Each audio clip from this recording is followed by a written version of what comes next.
हमारा next topic है chemical species. इसमें फर्दर इसको क्लासिफाई किया गया है आइंस के अंदर, मॉलिक्यूलर आइंस के अंदर और फ्री रेडिकल्स के अंदर। तो सबसे पहले हमारे पास आइंस को डिफ़ाइन किया गया है, तो हम इसको डिस्कस कर लेते हैं कि ion is a atom, a group of atom having a charge on it. Ion जो होता है एक एटम होता है, यहाँ पे ग्रुप ऑफ एटम होता है जिसके ऊपर कोई चार्ज होता है। द चार्ज में भी पॉजिटिव और नेगेटिव, चार्ज पॉजिटिव भी हो सकता है और नेगेटिव भी हो सकता है। They are two types of ion, that is cation and anion. Two types of ion होते हैं जो कि कैटाइन या फिर एनाइन हो सकता है। एन एटम और group of atoms having positive charge on it is called as a cation. एक एटम या ग्रुप ऑफ एटम जिनके ऊपर पॉजिटिव चार्ज होता है उनको कैटाइन कहा जाता है। The cations are formed when atom lose electrons from their outermost shell.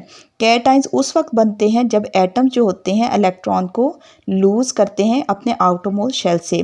For example हमें एग्जांपल्स दी गई हैं कि Na जो हमारे पास है वो कैटाइंस हैं। The following equation show the formation of cations from the atoms. हमें नीचे थोड़ी सी डिटेल बताई गई है एटम्स की, वो किस तरह कैटाइंस बनते हैं। तो यहाँ पर हमारे पास हाइड्रोजन है, हाइड्रोजन एक इलेक्ट्रॉन को लूज़ करेगा तो कैटाइन के अंदर कन्वर्ट हो जाएगा। इस तरह सोडियम है, वो भी एक इलेक्ट्रॉन को लूज़ करेगा और कैटाइन बन जाएगा। इसके अलावा हमारे पास कैल्शियम है, कैल्शियम हमारे पास दो इलेक्ट्रॉन को लूज़ करेगा और हमारे पास कैटाइन के अंदर कन्वर्ट हो जाएगा। नेक्स्ट हमारे पास एनाइन को डिफाइन किया गया है कि एन एटम और a group of atom that have a negative charge on it is called as a anion. एक एटम या फिर ग्रुप ऑफ एटम जिसके ऊपर नेगेटिव चार्ज होता है उसे एनाइन कहा जाता है। Anion is formed by the gain or addition of electrons to an atom. Anion उस वक्त बनता है अगर गेन होता है या फिर एडिशन ऑफ इलेक्ट्रॉन होता है एक एटम के अंदर। मिसाल हमें दी गई क्लोरीन की और ऑक्सीजन की। Following examples show the formation of an anion by the addition of electrons to an atom. यहाँ पर हमें एग्जांपल दी गई है कि किस तरह से एनाइन बनता है कि क्लोरीन वन इलेक्ट्रॉन को गेन करता है और एनाइन के अंदर कन्वर्ट हो जाता है। इसी तरह ऑक्सीजन जो है वो दो इलेक्ट्रॉन्स को गेन करता है और एनाइन के अंदर कन्वर्ट हो जाता है। सॉरी। फर्दर हमें टेबल 1.7 शो किया गया है जहाँ पर एटम्स और आइंस के अंदर डिफरेंस को प्रोवाइड किया गया है। इसमें हमारे पास टोटल 3 डिफरेंस हैं एटम और आइन के अंदर। तो फर्स्ट ऑफ ऑल हम एटम को देख लेते हैं कि एटम में बताया गया है कि it is the simplest particle of an element. Atom जो होता है एक सिंपलेस्ट पार्टिकल होता है एक एलिमेंट का। सेकंड डिफरेंस है कि इट कैन और can not exist independently and can take part in a chemical reaction. ये इंडिपेंडेंटली एग्जिस्ट कर भी सकता है और नहीं भी करता और ये केमिकल रिएक्शन के अंदर हिस्सा लेता है। इट इज़ इलेक्ट्रिकली न्यूट्रल और इसके ऊपर जो चार्ज होता है वो ये न्यूट्रल होता है। इसके ऊपर कोई भी पॉजिटिव या नेगेटिव चार्ज नहीं होता बल्कि ये एटम जो होता है ये न्यूट्रल होता है। सेकंड हमें बताया गया आयन के बारे में कि ion it is the simplest unit of a ionic compound. Ion जो होता है सबसे सिंपलेस्ट यूनिट होता है एक आयनिक कंपाउंड का। सेकंड डिफरेंस है कि it can not exist independently as is surrounded by the oppositely charge ion. जो हमारे पास आयन होता है कभी भी इंडिपेंडेंटली एग्जिस्ट नहीं करता क्योंकि ये हमेशा ऑपोजिटली चार्ज आयन के साथ सराउंडेड होता है, घिरा हुआ होता है। थर्ड डिफरेंस है कि it has a net charge. इसके ऊपर एक चार्ज होता है जो कि पॉजिटिव हो सकता है या फिर नेगेटिव हो सकता है। तो यहाँ पर हमें एक डिफरेंस बताया गया है एटम और आयन के बिटवीन में कि एटम और आयन एक दूसरे किन पॉइंट्स के ऊपर डिफ्रेंशिएट करते हैं। नेक्स्ट हमारे पास आयन के बाद हमारे पास है मॉलिक्यूलर आयन। तो व्हेन अ मॉलिक्यूल लूजेस और gain electron it form a molecular ion. जब एक मॉलिक्यूल लूज करता है या गेन करता है इलेक्ट्रॉन्स को तो ये मॉलिक्यूलर आयन बना देता है। हैंस मॉलिक्यूलर आयन और radical is a species having positive और नेगेटिव चार्ज ऑन इट। इसलिए मॉलिक्यूलर आयन या रेडिकल एक ऐसी स्पीशी है जिसके ऊपर पॉजिटिव या फिर नेगेटिव चार्ज होता है। Like other ions they can be cationic molecular ions if they carry positive charge or anionic molecular ion if they carry negative charge. यहाँ पर फर्दर हमें दो टाइप्स बताई गई हैं मॉलिक्यूलर आयन की। ये कैटाइनिक भी हो सकता है और एन आयनिक भी हो सकता है। कैटाइनिक उस सूरत में हो सकता है अगर उसके ऊपर पॉजिटिव चार्ज है तो वो कैट आयनिक मॉलिक्यूलर आयन है, अगर उसके ऊपर नेगेटिव चार्ज है तो ये एन आयनिक मॉलिक्यूलर आयन है। Cationic molecular ion are more abundant than anionic molecular ion. यहाँ बताया गया है कि जो कैट आयनिक मॉलिक्यूलर आयन्स होते हैं वो ज़्यादा पाए जाते हैं एन आयनिक मॉलिक्यूल की निस्बत। फॉर एग्जांपल हमें एग्जांपल्स दी गई हैं, CH4 है, He है, N2 है, इसके ऊपर क्या है हमारे पास कैटायनिक मॉलिक्यूलर आयन की हमें एग्जांपल्स दी गई हैं।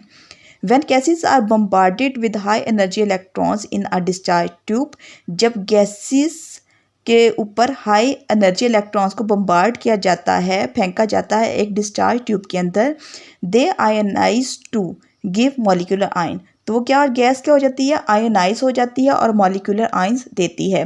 तो यहाँ पर टेबल 1.8 हमें शो किया गया है, जिसमें सब डिफरेंस बताए गए हैं मॉलिक्यूलर और मॉलिक्यूलर आयन के अंदर। यानी कि ये टेबल 1.8 हमें डिफरेंस शो कर रहा है, मॉलिक्यूल और मॉलिक्यूलर आयन के अंदर हमें डिफरेंस बता रहा है। सबसे पहले हम मॉलिक्यूल का डिफरेंस देख लेते हैं कि it is the simplest particle of an element a compound which can exist independently and show all the properties of a compound. Molecule जो होता है एक कंपाउंड या एलिमेंट का सबसे सिंपलेस्ट पार्टिकल होता है और ये इंडिपेंडेंटली एग्जिस्ट करता है और कंपाउंड की तमाम प्रॉपर्टीज़ को शो करता है। सेकेंड इसमें है कि इट इज़ ऑलवेज न्यूट्रल, जो मॉलिक्यूल होता है वो हमेशा न्यूट्रल होता है। थर्ड इसमें है कि it is form by the combination of atoms, कि जो मॉलिक्यूल है वो एटम्स की कम्बिनेशन की वजह से बनता है। फोर्थ इसमें है कि it is a stable unit, ये एक स्टेबल यूनिट होता है। सेकंड हमारे पास है जी मॉलिक्यूलर आयन। तो इसमें फर्स्ट डिफरेंस हमें बताया गया है कि it is formed by the gain or lose of electrons by a molecule. Molecular ion उस वक्त बनता है जब gain or lose of electrons होते हैं। सेकंड हमें इसमें डिफरेंस बताया गया है कि इट कैन हैव नेगेटिव और पॉजिटिव चार्ज, इसके ऊपर नेगेटिव या फिर पॉजिटिव चार्ज मौजूद होता है। थर्ड इसमें है कि it is formed by the ionization of a molecule, कि जो मॉलिक्यूलर आयन है वो मॉलिक्यूल की आयनाइजेशन की वजह से बनता है। फोर्थ वन इसमें है कि it is a reactive species, ये एक रिएक्टिव स्पीशी होती है क्योंकि इसके ऊपर पॉजिटिव या नेगेटिव चार्ज होता है, तो ये ऑपोजिटली चार्ज आयन के साथ ये रिएक्ट करते हैं हमेशा, इसलिए ये एक रिएक्टिव स्पीशी होती है। तो हमें मॉलिक्यूल और मॉलिक्यूलर आयन के अंदर टोटल हमारे पास 4 डिफरेंसेस हैं जिनमें हम मॉलिक्यूल और मॉलिक्यूलर आयन को डिफ्रेंशिएट करते हैं। तो अभी हमने आयंस को भी डिस्कस कर लिया है, मॉलिक्यूलर आयंस को भी डिस्कस किया है। तो हमारे पास जो केमिकल स्पीशीज़ में लास्ट हमारे पास है वो है फ्री रेडिकल्स। तो फ्री रेडिकल्स को डिफाइन करते हैं कि free radicals are atoms, a group of atom processing odd number of electrons. Odd number मतलब कि अनपेयर्ड इलेक्ट्रॉन्स। जो फ्री रेडिकल्स होते हैं वो एटम और ग्रुप ऑफ एटम होते हैं जिनके ऊपर अनपेयर्ड इलेक्ट्रॉन्स होते हैं। It is represented by putting a dot over the symbol of an element. For example H के ऊपर डॉट है, क्लोरीन, हम एग्जांपल्स दिए। इसको इस तरह रिप्रेजेंट किया जाता है कि हम एक डॉट जो होता है वो एलिमेंट के सिंबल के ऊपर हम शो करते हैं। Free radicals are generated by the homolytic equal breakage of the bond between atoms when they absorb heat और लाइट एनर्जी। फ्री रेडिकल्स उस वक्त जनरेट होते हैं by the homolytic breakage of the bond, जब हमारे पास जो बॉन्ड की breakage होती है दो एटम्स के दरमियान, जब वो कोई हीट या फिर लाइट एनर्जी को एब्जॉर्व करते हैं तो हमारे पास फ्री रेडिकल्स जनरेट हो जाते हैं। A free radical is extremely reactive species as it has the tendency to complete its octet. एक फ्री रेडिकल जो होता है वो एक्सट्रीमली बहुत ज़्यादा रिएक्टिव स्पीशी होती है क्योंकि उसके पास ये टेंडेंसी होती है कि वो अपने ऑक्टेट को कंप्लीट कर सके। Table 1.9 show some of the difference between the ion and free radicals. Table 1.9 हमारे पास है जिसमें डिफरेंसेस शो किए गए हैं आयंस और फ्री रेडिकल्स के दरमियान में। तो हम इसमें देख लेते हैं कि हमारे पास टोटल 3 डिफरेंस हैं।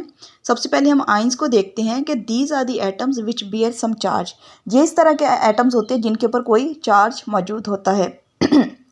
दे एग्जिस्ट इन सोल्यूशन और इन क्रिस्टल लैटिस। ये सोल्यूशन के अंदर या फिर क्रिस्टल लैटिस के अंदर एग्जिस्ट करते हैं।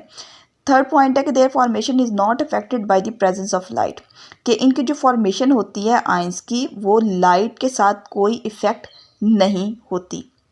अभी हम डिफरेंस देखते थे फ्री रेडिकल्स का। सबसे फर्स्ट पॉइंट है कि these are the atoms that have odd number of electrons. ये वो एटम्स होते हैं जिनके ऊपर ऑड नंबर ऑफ इलेक्ट्रॉन्स होते हैं। Odd number of electrons mean unpaired number of electrons होते हैं।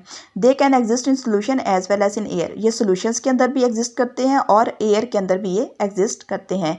They may form in the presence of light.